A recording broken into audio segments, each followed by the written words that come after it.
Rutherford atomic model या फिर कहेंगे रदरफोर्ड का परमाणु सिद्धांत, इसे एक और भी नाम से जानते हैं जिसे कहेंगे अल्फा पार्टिकल स्कैटरिंग। ठीक है ना, अल्फा पार्टिकल स्कैटरिंग के नाम से भी हम जानते हैं रदरफोर्ड एटॉमिक मॉडल को। देखिए, ये जो रदरफोर्ड साइंटिस्ट है वो काफ़ी टैलेंटेड पर्सन थे भाई, पहले तो ये चीज़ याद रखिएगा। 1911 में इसी एटॉमिक मॉडल के लिए इनको नोबेल पुरस्कार दिया गया था। ठीक, अब सोचिए ये इतने टैलेंटेड साइंटिस्ट थे, जो इनके स्टूडेंट्स रहे हैं उनको भी 10 या 11 स्टूडेंट को नोबेल पुरस्कार मिल चुका। मतलब सोचिए वो जिस भी सेक्टर में जो भी कार्य किए हैं या फिर जिस भी सेक्टर के लिए उनके जो स्टूडेंट्स को नोबेल पुरस्कार मिला है, मतलब सोचिए जब उनके स्टूडेंट्स को मिला है तो सोचिए रदरफोर्ड किस लेवल पे वो साइंटिस्ट होंगे। ठीक है, तो ये जो अभी वो एक्सपेरिमेंट कर रहे होंगे वो इस एक एक्सपेरिमेंट के माध्यम से, ठीक है ना, वो इस एक्सपेरिमेंट के माध्यम से आपके जो एटम्स है, एटम्स आपको मैंने फील कराया था, छोटे से पार्टिकल्स, सूजी वाला एग्जांपल दिया था, हलवा वाला एग्जांपल दिया था। तो उस अल्फा की जो उस एटम की जो संरचना है, यानी कि जो उसकी परमाणु की जो संरचना होगी, एटम की जो स्ट्रक्चर है वो कैसी है, उसके अंदर जो इलेक्ट्रॉन होगी, जो प्रोटॉन होगी, उसके बारे वो कुछ बताएंगे। अभी जो ये एक्सपेरिमेंट कर रहे हैं इस समय अभी न्यूट्रॉन की खोज नहीं हुई थी। ठीक है, तो वो न्यूट्रॉन के बारे कुछ भी नहीं बताएंगे, वो बस इतना कुछ बता देंगे कि एटम के अंदर, जैसे मैंने आपको क्या बताया कि एक न्यूक्लियस होता है, न्यूक्लियस के अंदर आपका प्रोटॉन और न्यूट्रॉन होता है और उस न्यूक्लियस के चारों ओर आपको इलेक्ट्रॉन घूम रही होती है। तो ये जो मैंने बातें बताई, ये बातें आप हमें कब पता चली, जब आपके रदरफोर्ड आए, उसके बाद आपको नील्स बोर आएंगे, वो भी चीज़ें काफ़ी बताएंगे। उसके बाद हमें ये पता चला कि आपकी एक एटम है जिसको फर्दर डिवाइड किया जा सकता है, जिसके अंदर आपके एक न्यूक्लियस होगी, जिसके अंदर प्रोटॉन और न्यूट्रॉन होंगे और उस न्यूक्लियस के चारों ओर आपको इलेक्ट्रॉन घूमते हुए फिर दिखते हैं। ये सारी चीज़ें अब धीरे धीरे अब हम लोग समझेंगे कि कैसे ये चीज़ें अब हमें पता चली। तो अभी रदरफोर्ड आएंगे, वो एटम की संरचना के बारे में बता देंगे कि एक एटम की जो क्या बोलते हैं, जो स्ट्रक्चर है या शेप है वो क्या है, स्पेरिकल है। ठीक है, साथ के साथ उसके अंदर क्या है, एक छोटा सा स्पेरिकल फॉर्म में एक न्यूक्लियस है, जहां आपका एक पॉजिटिव चार्ज पार्टिकल है जिसको वो प्रोटॉन का नाम देंगे। ठीक है, और उसके चारों तरफ वो बताए, अब वो ये नहीं बता पाएंगे कि उनके चारों तरफ इलेक्ट्रॉन कैसे घूम रही है, उसको आगे नील्स बोर आएंगे, इसके बाद हम लोग पढ़ेंगे, वो साइंटिस्ट क्लियर कर देंगे। तो इस प्रकार से जो है आपके धीरे धीरे जो है हम एटम की संरचना के बारे समझते चले आएंगे। ठीक है, तो देखिए इन्होंने क्या एक्सपेरिमेंट किया था। रदरफोर्ड ने क्या किया, सबसे पहले तो एक रेडियो एक्टिव एलिमेंट लिया। ठीक है, देखिए रेडियो एक्टिव एलिमेंट मतलब जो रेडियो सक्रिय पदार्थ जो होते हैं ना, जैसे कि आपका यूरेनियम हो गया, ठीक है, रेडियम हो गया, उसके बाद बेरियम हो गया, पोलोनियम। तो आपसे पूछा जाएगा कि जो रदरफोर्ड ने जो एक्सपेरिमेंट किया था उन्होंने कौन सा रेडियो एक्टिव एलिमेंट लिया या फिर कौन रेडियो सक्रिय पदार्थ का इस्तेमाल किया, तो उन्होंने पोलोनियम का इस्तेमाल किया था। ठीक, देखिए जितने भी रेडियो सक्रिय पदार्थ होते हैं वो क्या होते हैं, रेडियो एक्टिव एलिमेंट हमें पढ़ना भी है केमिस्ट्री में, वो अल्फा की किरणें, बीटा किरणें और गामा किरणें का क्या करते हैं, रेडिएट करते हैं, या फिर उस जो रेडियो एक्टिव एलिमेंट जो होते हैं उससे अल्फा की किरणें, बीटा की किरणें और गामा किरणें निकलती है। ठीक है, लेकिन उनमें से जो है रदरफोर्ड जो है अल्फा की किरण को इस्तेमाल किया उन्होंने, क्योंकि देखिए अल्फा के किरण के पास जो पेनिट्रेटिंग पावर है या बोल सकते हैं जो वेधन क्षमता जो होती है ना वो काफ़ी कम होती है। और दूसरी चीज़ है ये जो रेडियो एक्टिव एलिमेंट के जो रेडिएशन बाहर निकलेगी, जो किरणें अल्फा किरणें, बीटा जो गामा किरणें, वो बाहर ना आ सके, इसलिए उसको एक चैम्बर में क्लोज करके रखा गया और यहाँ से अल्फा किरणें बाहर निकाला गया। ठीक, उसके बाद जो उन्होंने किरणें निकाली, उन्होंने एक गोल्ड का फॉइल लिया, यानी कि स्वर्ण पत्थर लिया। अब ये स्वर्ण पत्थर यानी कि गोल्ड फॉइल लेने के पीछे भी रीज़न बस इतना सा था कि जो गोल्ड यानी कि जो गोल्ड मेटल है, यानी कि जो स्वर्ण धातु जो होती है ना, उसकी मेलिएबिलिटी यानी कि आघातवर्धनता बहुत ही अच्छी होती है। अब ये मेलिएबिलिटी यानी कि आघातवर्धनता क्या होती है कि पीट पीट करके आप जिसको चादर का फॉर्म दे सकते हैं। चादर का फॉर्म मतलब जो घर के में आप बेडशीट बिछाए होते हैं, कितना पतला, जैसे कि इस पेपर को देखिए कितनी पतली है ये पेपर। ठीक है, तो इसको पीट पीट करके इतना पतला बना दिया गया, ऐसा नहीं कि आपका फॉइल गोल्ड टूट जाएगा, इसको आप चादर का फॉर्म दे सकते हैं, इसीलिए हमने गोल्ड फॉइल लिया क्योंकि इसकी मेलिएबिलिटी बहुत अच्छी होती है। तो एक सवाल आपसे पूछा जाएगा कि कौन सा रेडियो सक्रिय पदार्थ आपने लिया, पोलोनियम। जो फॉइल होती है वो किसकी होती है, गोल्ड फॉइल होती है। और एक स्क्रीन उन्होंने रखा जिंक सल्फाइड का, तो ये जिंक सल्फाइड का नाम आपसे पूछा जाता है कि वो स्क्रीन कौन सी थी, तो जिंक सल्फाइड की स्क्रीन रखी थी, जिससे जो अल्फा पार्टिकल बाहर आएंगे और इससे टकराएंगे तो वो अल्फा पार्टिकल, देखिए एक तो गोल्ड फॉइल लेने का रीज़न मेलिएबिलिटी अधिक है, और दूसरी चीज़ ये थी कि इन्होंने जो अल्फा पार्टिकल लिया था उनकी जो पेनिट्रेटिंग पावर है यानी कि वेदन क्षमता, या फिर देसी भाषा में बोले तो ये जो अल्फा पार्टिकल आके इस गोल्ड फॉइल से टकराएगी तो इसको फाड़ करके बाहर निकलने के लिए जो क्षमता है अल्फा पार्टिकल की काफ़ी कम हो, सिंपल सी बात है, पेनिट्रेटिंग पावर कम है, तो अगर यहाँ पर कोई दूसरे मेटल का इस्तेमाल करते हैं और अगर आप उसे पीट पीट करके एकदम पतला चादर के फॉर्म नहीं देते तो ये सारे के सारे अल्फा पार्टिकल या तो वापस ही रिटर्न बैक हो जाते हैं। तो हम एग्जैक्ट तरह से ये नहीं पता कर पाते कि एटम के अंदर जो संरचना है या एटम की जो स्ट्रक्चर है वो एग्जैक्ट क्या है। इसलिए हमने ऐसा मेटल लिया गोल्ड का जिसकी मेलेबिलिटी बहुत अधिक थी, एकदम पतली थीन चादर फॉर्म हमने बना कर रखी, जिससे अल्फा पार्टिकल उसको अगर खाली स्पेस होगा एटम में तो उसको क्या करेगा, गोल्ड फॉइल को फाड़ते हुए बाहर निकल जाएगा और जिस जिंक सल्फाइड में उसका एक धब्बा बनेगा तो हमें ये पता चल जाएगा कि कुछ किरणें बाहर आई है, और नहीं यहाँ पे कोई धब्बा बना यानी कि ये जिंक सल्फाइड ये जो अल्फा किरणें ये वापस बैक हो गई है। इतना चीज़ें समझ में आ गया, ठीक है। अब देखिए क्या हुआ, कुछ किरणें अल्फा किरणें कुछ ऐसा देखा गया कि वह आई एटम से सीधा से गुजरते हुए बाहर चली गई, ठीक है, यानी कि आई कोई दिक्कत नहीं, यानी कि आप इधर से आ रहे हैं आपको कोई रोका नहीं, आराम से इधर से चले गए। इट मीन्स दरवाजा खुला है, यानी कि इधर कुछ भी चीज़ें नहीं है रोकने वाले, खुला हुआ आसमान है, यहाँ पे आराम से आप निकल गए, ठीक। एक अल्फा पार्टिकल आया इस प्रकार से और ये डिविएट कर गया अपने पथ से इस तरह से, ठीक है। अगर इसकी ओरिजिनल पाथ किधर होनी चाहिए, ऐसे होनी चाहिए, तो इसकी अगर आप एंगल अगर देखेंगे तो ये क्या बना रहा है, ऑब्ट्यूस एंगल यानी कि अधिक कोण, ठीक है। उसके बाद कुछ अल्फा किरणें ऐसा देखा गया कि आई इस प्रकार से और वो डिविएट इस प्रकार से हुई, ठीक। तो अगर इसको अगर आप बात की जाए इसकी ओरिजिनल पाथ ये थी तो इसका अगर आप एंगल मेजर करोगे तो ये क्या होगा, आपका न्यून कोण होगा, ठीक है ना। ये आपका बनाया अधिक कोण, ये बनाया आपका न्यून कोण, ठीक। कुछ अल्फा कण ऐसा देखा गया जो उसके एकदम सेंटर में जो एटम है, ये आपका एटम का जो सेंटर, भाई गोल्ड फॉइल, गोल्ड क्या है, एक मैटर है, मैटर यानी छोटे छोटे पार्टिकल, और सबसे छोटा पार्टिकल क्या होता है, एटम। तो उसके जो सेंटर पे जब वो अल्फा पार्टिकल आया तो उससे वो वापस टकरा कर बाउंस बैक कर गया सीधा उसी रास्ते से, ऐसा अल्फा पार्टिकल के साथ हुआ। यानी हमने क्या देखा, चार कंडीशन हमने देखा। पहला कंडीशन ये देखा कि अल्फा पार्टिकल आया वापस चला गया, यानी कि सीधा वो वापस निकल गया और जिंक सल्फाइड पर एक धब्बा बना दिया, ठीक।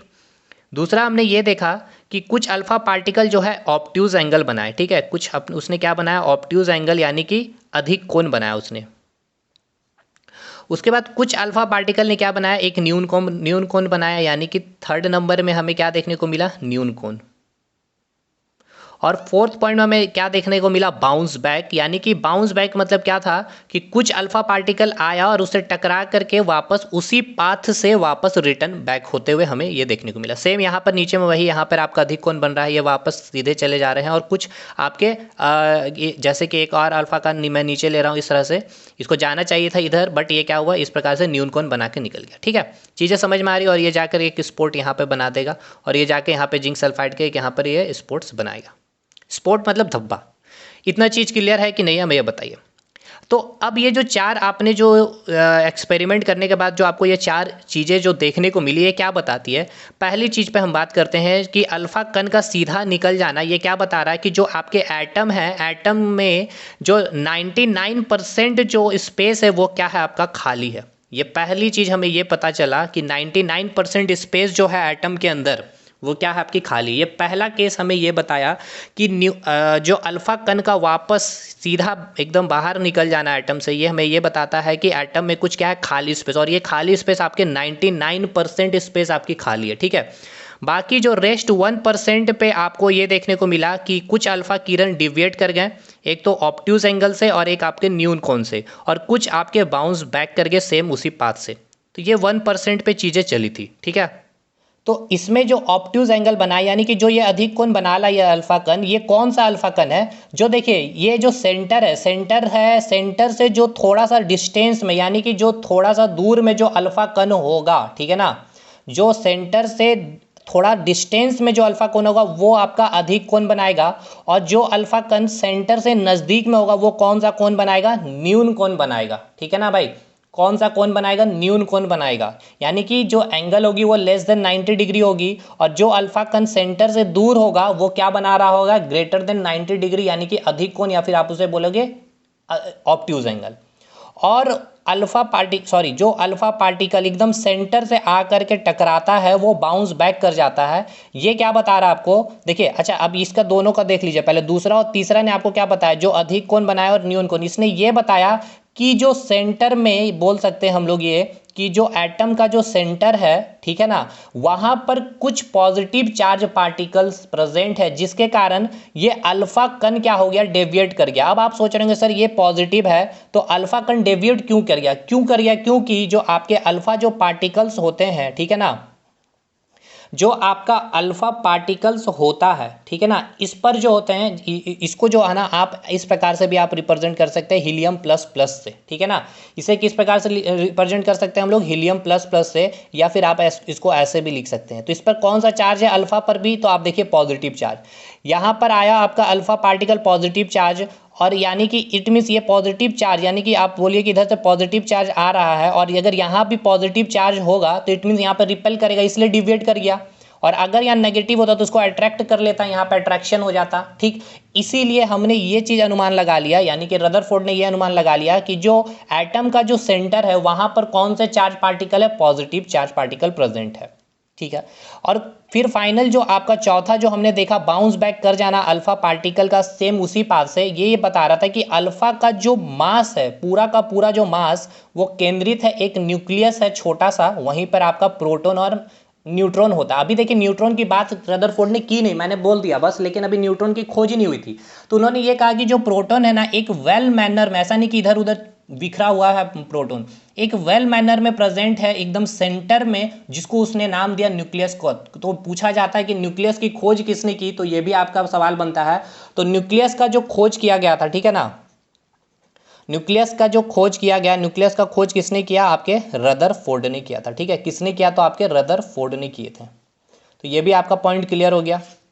तो देखिए न्यूक्लियस का खोज कैसे हुआ, और देखिए यहीं पर जब उन्होंने देखा कि जब कुछ पॉजिटिव चार्ज पार्टिकल का डेविएशन, यहाँ पर वो समझ गए कि कुछ ना कुछ यहाँ पॉजिटिव चार्ज पार्टिकल है, और जैसे ही सेंटर में जब वो अल्फा पार्टिकल आकर टकराया तो वो वापस बाउंस बैक कर गया। इट मीन्स जो पॉजिटिव चार्ज पार्टिकल है एक वेल मैनर में यहाँ पर अरेंज है, जिसको क्या नाम दिया गया, प्रोटॉन का नाम दिया गया, ठीक है। तो ये आपका एटम का जो स्ट्रक्चर के बारे में उन्होंने क्या क्या बता दी, उन्होंने ये बताया, मैं यहाँ लिख रहा हूँ, उन्होंने ये बताया फर्स्ट में ये बताया कि एटम का 99% हिस्सा जो है वो क्या है, 99% हिस्सा जो है वो क्या है आपका खाली है, ठीक है। दूसरी बात उन्होंने ये बताया कि एटम के अंदर, एटम के जो अंदर है आपके, ठीक है, एटम के अंदर एक पॉजिटिव चार्ज पार्टिकल है, पॉजिटिव चार्ज पार्टिकल जिसको हमने क्या कहा, प्रोटॉन, ठीक है, जिसको हमने क्या कहा, प्रोटॉन, एक वेल मैनर में प्रेजेंट है, प्रोटॉन है, चार्ज पार्टिकल है, जिसको हमने प्रोटॉन का नाम दिया, वेल मैनर में है, जो कहाँ, उसको हमने कहा न्यूक्लियस का नाम दिया, ठीक है। तो न्यूक्लियस की खोज भी किसने कर दी, रदरफोर्ड ने। और जो आपके इलेक्ट्रॉन है वो इलेक्ट्रॉन इसके चारों तरफ घूम रहे हैं, ठीक है। ये बस, अब ये घूम कैसे रहे उन्होंने ऐसा कुछ नहीं बताया। जैसे हम लोग बोलते हैं ऑर्बिट में के ऑर्बिट हो गया, एल ऑर्बिट हो गया, एम ऑर्बिट हो गया, एन ऑर्बिट हो गया, ये ऑर्बिट वगैरह के बारे में रदरफोर्ड ने कुछ नहीं बताया, बस इतना बता दिया था प्रोटॉन के बारे में, और इलेक्ट्रॉन बस बोला कि इसके चारों तरफ घूम रही है, बस इतना ही उन्होंने रदरफोर्ड ने बात बताई। तो ये हुआ रदरफोर्ड का पूरा कंप्लीट एक्सपेरिमेंट। लेकिन जो ड्रॉबैक रही रदरफोर्ड की, उस पर अब हम लोग बात करते हैं, ठीक है ना। ये 3 पॉइंट क्लियर हो गया कि मोस्ट पार्ट जो है एटम के क्या है, इम्पिटी है, खाली है। न्यूक्लियस में क्या है आपके पॉजिटिव चार्ज पार्टिकल्स है, जिसको उन्होंने क्या कहा, भाई, उन्होंने प्रोटॉन का नाम दिया, और न्यूक्लियस के बारे में भी इन्होंने ही बताया था, ठीक है, जहां पर आपके क्या है प्रोटॉन प्रेजेंट है, और यहीं पर क्या होता है आपका न्यूट्रॉन भी होता है। फर्दर जब न्यूट्रॉन की खोज की जाएगी तब यहाँ पर बात, इसको आप बोल सकते हैं, अभी न्यूट्रॉन के जिक्र ही नहीं है कहीं, क्योंकि अभी तक न्यूट्रॉन की खोज नहीं हुई है, ठीक है। अब लेकिन इस एक्सपेरिमेंट के दौरान रदरफोर्ड की क्या बातें जो ड्रॉबैक रही उस पर अब हम लोग बात करते हैं। यहाँ से भी आपके सवाल बन जाते हैं, या स्टेटमेंट बेस्ड के क्वेश्चन अगर पूछे जाएंगे तो वे आपसे वो ड्रॉबैक का एक स्टेटमेंट डाल दिया जाएगा, पूछा जाएगा कि कौन सा ड्रॉबैक रदरफोर्ड के मॉडल से संबंधित है या नहीं है, या किसी तरह से भी चीज़ें आपके बन सकती है। तो आगे देखते हैं रदरफोर्ड के जो एक्सपेरिमेंट के ड्रॉबैक के बारे में। तो चलिए अब हम लोग बात करेंगे जो रदरफोर्ड के जो ड्रॉबैक रहे हैं। एक चीज़ ये भी याद रखिएगा, रदरफोर्ड ने ये भी बात बताई थी, जो ये आपका एटम है, ठीक है ना, इस एटम के कंपैरिजन जो आपकी जो न्यूक्लियस है ना, उसकी साइज काफ़ी छोटी होती है, ठीक है। उसकी साइज उन्होंने बताया, देखिए ये तो मैं अभी लिख दे रहा हूँ, हालांकि कंटेंट जब मैं दूंगा तो वहाँ भी मिलेगा। जो उन्होंने बताया जो न्यूक्लियस है, ठीक है ना, न्यूक्लियस की जो साइज है इसकी खोज किसने की ये भी पूछेगा आपसे, तो रदरफोर्ड। इसकी जो साइज है, ठीक है ना, वो 10⁻⁻15 मीटर होता है, जो आपका 1 फर्मी के बराबर होता है, ठीक है ना। किसके बराबर होता है? 1 फर्मी के बराबर होता है। ये वेरी वेरी इंपॉर्टेंट पॉइंट है भाई, याद रखना है आपको, ये सवाल आपका एग्जाम में बनता है, बहुत बार पूछा गया। जो न्यूक्लियस की जो साइज होती है कितनी होती है, नाभिक की जो त्रिज्या बोल सकते हैं, या फिर बोल सकते हैं नाभिक, या बोल सकते हैं रेडियस ऑफ न्यूक्लियस कितनी होती है, 10⁻⁻15 मीटर, या इसी को बोलते हैं 1 फर्मी। या आपसे देखिए एक बार ऐसे पूछ लिया एग्जाम में कि जो एसआई यूनिट होती है जो न्यूक्लियस की साइज की, वो क्या होती है? फर्मी होती है। तो ये भी वेरी वेरी इंपॉर्टेंट है, ये भी याद रखिएगा, ठीक है ना। ये इंपॉर्टेंट पॉइंट है, याद रखना है आपको। तो ये जो एटम हो गया आपका, इस एटम के कंपैरिजन जो न्यूक्लियस की जो साइज है ना, वो काफ़ी छोटी होती है, ठीक। और अगर बात कर लिया जाए ये एटम के साइज के बारे में, इस एटम के बारे में अगर आपसे पूछ लिया जाए तो इसकी जो त्रिज्या होती है, यानी कि रेडियस ऑफ एटम होती है, वो 10⁻⁻10 मीटर होता है, जो आपके 1 एंगस्ट्रम के बराबर होती है। तो ये फैक्ट आप अपना याद रखना है भाई, आपके एग्जाम में पूछ लेता है। फर्मी किसकी एसआई यूनिट है? तो नाभिक की त्रिज्या की है। वेरी वेरी इंपॉर्टेंट पॉइंट है, ठीक। ये ड्रॉबैक के बारे में बताएं। देखिए ड्रॉबैक में 2 पॉइंट लिखा है, क्या है इसको समझना है आपको, ठीक है ना। इसको बिना समझे चीज़ें नहीं हो पाएगी। पहला तो इन्होंने जो ड्रॉबैक रखा, मतलब बोला गया इनके बारे में कि जो भी एक्सपेरिमेंट रदरफोर्ड ने किए, पहला तो ड्रॉबैक ये बताया गया कि दे कैन नॉट एक्सप्लेन, इन्होंने एटम की स्टेबिलिटी के बारे में एक्सप्लेन नहीं कर पाया। क्या स्टेबिलिटी के बारे में नहीं कर पाया, कैसे नहीं कर पाया, उस पर भी हम डिस्कस करेंगे। दूसरा, they can not explain the hydrogen spectrum के बारे में, ठीक है। तो सबसे पहला हम लोग देखते हैं कि they can not explain the stability of atom, क्या होता है ये। देखिए एक हमारे साइंटिस्ट है मैक्सवेल जी, ठीक है। मैक्सवेल ने एक थ्योरी दिया था, इन्होंने कौन सा थ्योरी दिया था? इलेक्ट्रोमैग्नेटिक, ठीक है ना, इलेक्ट्रोमैग्नेटिक थ्योरी इन्होंने दी थी, ठीक है। इस थ्योरी में इन्होंने क्या बताया था? देखिए ये थ्योरी क्या बोलता है कि कोई भी चार्ज पार्टिकल कोई अपोजिट चार्ज पार्टिकल के चारों तरफ अगर घूम रही है, ठीक है ना, अगर घूम रही है तो वो क्या कर रही होगी? एनर्जी लॉस करेगी। मतलब क्या समझिएगा, जैसे ये एक पॉजिटिव चार्ज पार्टिकल है, ठीक है, और इस पॉजिटिव चार्ज पार्टिकल के चारों तरफ अगर ये नेगेटिव चार्ज पार्टिकल अगर घूम रही है इस प्रकार से, ठीक है, इस प्रकार से अगर घूम रही है तो इसके पास जो ये घूम रही है तो कुछ देर बाद यहाँ आएगी, ये नेगेटिव चार्ज पार्टिकल ये यहाँ आ जाएगी, फिर यहाँ आएगी। तो ये घूमते घूमते क्या है ना, इसकी एनर्जी क्या होगी? लॉस होगी। और अगर ये लॉस होगी तो इस प्रकार से ये फिर यहाँ पर आ जाएगी, इस प्रकार से आते आते आते आते ये वापस इससे आकर कोलाइड कर जाएगी और ये पूरा का पूरा नष्ट हो जाएगा, खत्म हो जाएगा। अब ये थ्योरी कैसे आपके रदरफोर्ड के एक्सपेरिमेंट को क्या होता है, ड्रॉबैक को बनाता है, समझिएगा। हमें क्या बोला गया था? हमें रदरफोर्ड ने ये बोला कि आपका ये जो एटम है, ठीक है, इस एटम के सेंटर में क्या है? एक पॉजिटिव चार्ज पार्टिकल, प्रोटॉन का नाम दिया, और इसके चारों तरफ आपके इलेक्ट्रॉन घूम रही है। तो ये क्या है? नेगेटिव चार्ज पार्टिकल है। तो भाई देखिए मैक्सवेल का थ्योरी तो यही बोला था कि अगर कोई पॉजिटिव चार्ज पार्टिकल, ठीक है ना भाई, या कोई भी बोल सकते हैं, कोई भी चार्ज पार्टिकल नेगेटिव है, या तो ये नेगेटिव चार्ज पार्टिकल, कोई भी चार्ज पार्टिकल अगर अपने अपोजिट चार्ज पार्टिकल के चारों तरफ घूम रही होती है तो इसकी क्या होती है? एनर्जी लॉस होती है। और अगर एनर्जी लॉस हुई तो इट मीन्स इस प्रकार से आप स्ट्रक्चर बना सकते हैं, ये पॉजिटिव चार्ज पार्टिकल इसके चारों तरफ घूम रही है इस प्रकार से, ये नेगेटिव चार्ज पार्टिकल, ठीक है। तो ये घूमते घूमते ये वापस आगे गिरेगी और ये एटम क्या हो जाएगा? पूरा का पूरा सर्वनाश हो जाएगा, खत्म हो जाएगा। तो स्टेबिलिटी रही कहाँ एटम? लेकिन क्या ऐसा होता है? नहीं होता है। तो हमें ये चीज़ एक्सप्लेन नहीं कर पाया आपके रदरफोर्ड ने, ठीक है। तो ये पहली ड्रॉबैक रही आपके रदरफोर्ड की कि they can not explain the stability of atom. ये अभी अभी एक्सप्लेन किया जाएगा, आपके नील्स बोर आएंगे और वो बताएंगे कि जो आपके इलेक्ट्रॉन जो है वो किस प्रकार से इसके चारों तरफ अराउंड में रिवॉल्व करती है, एक फिक्स्ड रेडियस होती है। अब उस रेडियस को कैसे फाइंड आउट करेंगे, उन्होंने एक फार्मूला दिया, वो सारी चीज़ें नील्स बोर के थ्योरी पे हम लोग बात करेंगे। अब दूसरा जो उनका ड्रॉबैक रहा था, उस दूसरे ड्रॉबैक पे अब हम लोग बात करते हैं। दूसरा जो ड्रॉबैक है आपका कि ये जो थे रदरफोर्ड ने जो थ्योरी दिए तो वो एक्सप्लेन नहीं कर पाया उनका थ्योरी की हाइड्रोजन स्पेक्ट्रम को। देखिए हाइड्रोजन स्पेक्ट्रम आपके सिलेबस में है नहीं, समझना, बस इतना सा समझिए। स्पेक्ट्रम मतलब कि एक लाइनिंग क्रिएट कर देना। तो देखिए हाइड्रोजन है, हाइड्रोजन के एटम में देखिए इसको मैं समझा नहीं रहा हूँ स्पेक्ट्रम, बस मैं आपको किसी तरह से एक थ्रेड से मैं आपको चीज़ें को क्या कर दे रहा हूँ, को रिलेट करवा रहा हूँ, क्योंकि उतना फालतू में चीज़ें आपको अंदर जाने की जरूरत नहीं है। अब ये कैसे ड्रॉबैक हो उसको समझिएगा। हाइड्रोजन का जो एटम उसके पास कितने इलेक्ट्रॉन होते हैं? 1 इलेक्ट्रॉन होते हैं, ठीक है। हाइड्रोजन के पास अगर 1 इलेक्ट्रॉन है तो कितना लाइनिंग बनना चाहिए? 1 लाइनिंग बनना चाहिए। लेकिन क्या देखा गया, जो स्पेक्ट्रम हाइड्रोजन का बनता है उसमें 5 लाइनिंग देखे गए। इट मीन्स यहाँ पर ये 5 लाइनिंग फिर कैसे बना? ये रदरफोर्ड का एक्सपेरिमेंट यहाँ पर भी ड्रॉबैक बनता है। तो इन सारी चीज़ों को फिर क्लियर करेंगे आपके नील्स बोर। तो ये है आपके रदरफोर्ड मॉडल का पूरा डिटेल बोल सकते हैं एक तरह से आप एक्सप्लेनेशन, या जो भी चीज़ें हमें समझनी थी हमने पूरा कंप्लीट समझ लिया, ठीक है।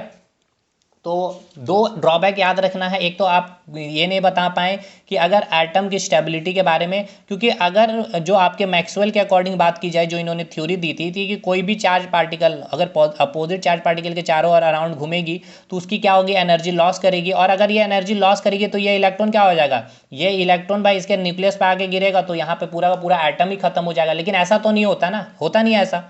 दूसरी चीज़ स्पेक्ट्रम के बारे में कि हाइड्रोजन का स्पेक्ट्रम क्या होता है, इलेक्ट्रॉन के अकॉर्डिंग जो लाइनिंग बनती है, तो हाइड्रोजन के एटम में एक इलेक्ट्रॉन होता है तो यहाँ पर 5 लाइनिंग क्यों।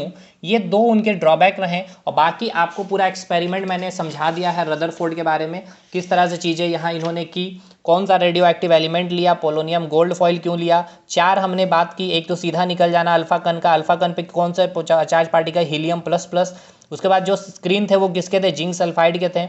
सीधा निकलना ये बताया क्या कि एटम में क्या है 99% तक जो प्लेसेस क्या है खाली है। ऑप्टिक्स बोल रहा हूँ, अधिक कोण का ऑप्टिक्स एंगल या फिर न्यून कोण का बनना ये सिद्ध करता है क्या कि जो नाभिक के पास जो सेंटर में क्या है पॉजिटिव चार्ज पार्टिकल, इसलिए यहाँ पे क्या हुआ, अल्फा कण डेविएट कर गया।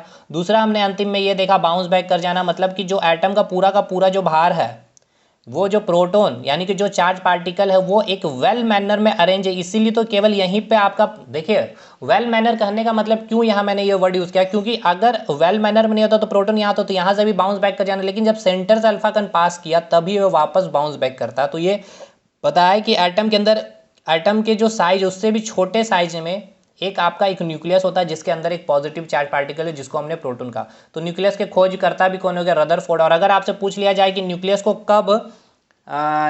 कब अगर आपको ईयर पूछ लिया जाए तो रदरफोर्ड एटॉमिक मॉडल के लिए नोबेल पुरस्कार मिला था। तो एक तो ऐसे पूछेगा कि रदरफोर्ड को नोबेल पुरस्कार कौन से सिद्धांत के लिए दिया गया था, तो ये याद रखिएगा एटॉमिक मॉडल है आपका ये रदरफोर्ड का, और कब दिया गया था तो एग्जैक्ट ईयर अगर आपसे पूछा नहीं जाना चाहिए, 1911 था आई थिंक, ठीक है ना, अगर मैं नहीं गलत हूँ, if I am not wrong, तो 1911 को, ठीक है, 1911 को क्या किया गया था, रदरफोर्ड को एटॉमिक मॉडल के लिए नोबेल पुरस्कार दिया गया था। ठीक है भाई, तो चलिए देखिए ये कंटेंट, इसमें कुछ ऐसा कुछ लिखने वाली चीज़ें नहीं, बस 2 पॉइंट आपको लिखना है इसमें।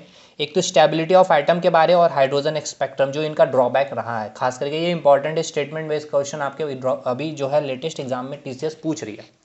चलिए भाई, आज की क्लास यहाँ समाप्त करते हैं, रदरफोर्ड को समाप्त करते हैं, बहुत इंपॉर्टेंट था। नील्स बोर, और नील्स बोर के बाद फिर अब हम लोग क्या करेंगे ना, देखिए नील्स बोर का एक बार इनका थ्योरी समझ लेंगे, फिर हम लोग का चीज़ खत्म हो जाएगा। एटॉमिक स्ट्रक्चर खत्म होना मतलब क्या, एक अच्छा वेटेज पार्ट खत्म हो जाएगा। उसके बाद इजी वाला बचो वाला चीज़ है, उसके न्यूमेरिकल्स वगैरह बहुत सारी चीज़ें हैं, उस पर भी हम लोग बात करेंगे। इलेक्ट्रॉनिक कन्फिग्रेशन सीखेंगे, ऐसा नहीं कि इलेक्ट्रॉनिक कन्फिग्रेशन नहीं सिखाएंगे, सारा कुछ बताएंगे, SPDF वगैरह कैसे इलेक्ट्रॉन होता है, ऐसा नहीं है भाई, ठीक है ना, एक तुझे और सारा चीज़ आपको याद भी करवा देंगे। और जितने एक्सेप्शन होते हैं, ठीक है ना, इलेक्ट्रॉनिक कन्फिग्रेशन को, जो आपके एग्जाम में क्वेश्चन बने हैं, कैसे आप सेल निकालेंगे, कैसे ऑर्बिट निकालेंगे, आपके एग्जाम में पूछता है ना जी ये सारे क्वेश्चन, वो सब कुछ हम करवाएंगे। इसी एटॉमिक स्ट्रक्चर काफ़ी इंपॉर्टेंट पार्ट है। चलिए समाप्त करते हैं इस वीडियो को यहीं पे।